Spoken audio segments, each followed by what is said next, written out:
whether it be cyber fraud, whether it be digital arrests, whether it be even beyond that, other nefarious activities, and I won't allude to it, you know what I'm talking about from a national security point of view. And therefore, SIM binding has become the need for the day. Because otherwise what happens is that when you first connect your phone to a lot of these OTT platforms along with a mobile number, and then if you remove your SIM, those OTT platforms are still very active. But I can't trace who the identity of that person is who's conducting these activities. So if Nalin, for example, conducts those activities and he's removed his SIM from his phone, I cannot trace the identity of Nalin Mehta. And therefore, to be able to do that, SIM binding today becomes mandatory from a security point of view. Now, we've issued a regulation that stands, as I've mentioned in a few interviews before, and we do hope that all service providers come on board, because this today is my fiduciary responsibility to 140 crore Indians, which I cannot stray away from.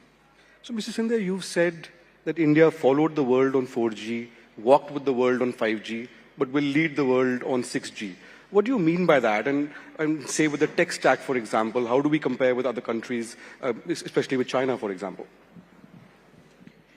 So, India has, let me back up a little bit. When I graduated from Harvard and I came back to India as an investment banker many, many moons ago, the first transaction we looked at was in those days, early 90s, when licenses were given out for those 6 metros for mobile. And India in many ways has followed the world on mobile technology, whether it be GSM or then 2G or then 3G and even 4G. 5G was the first time when technology across the world was promulgated, and India actually had the fastest rollout of 5G in the world. We rolled out 5G across the length and breadth of India in 22 months.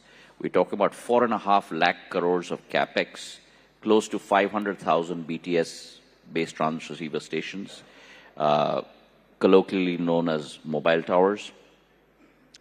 And today we have almost ubiquitous connectivity on 5G. Close to 99.9% of districts are connected. You'll be surprised to know that today, out of the 120 crore customers on mobile in India, 40 crore have already transferred onto 5G networks. So we have almost close to 35% of our market today on 5G. And my projection is that by 2030, that's going to grow to 100 crore customers. Which means exactly what I said, that we walked with the world on 5G.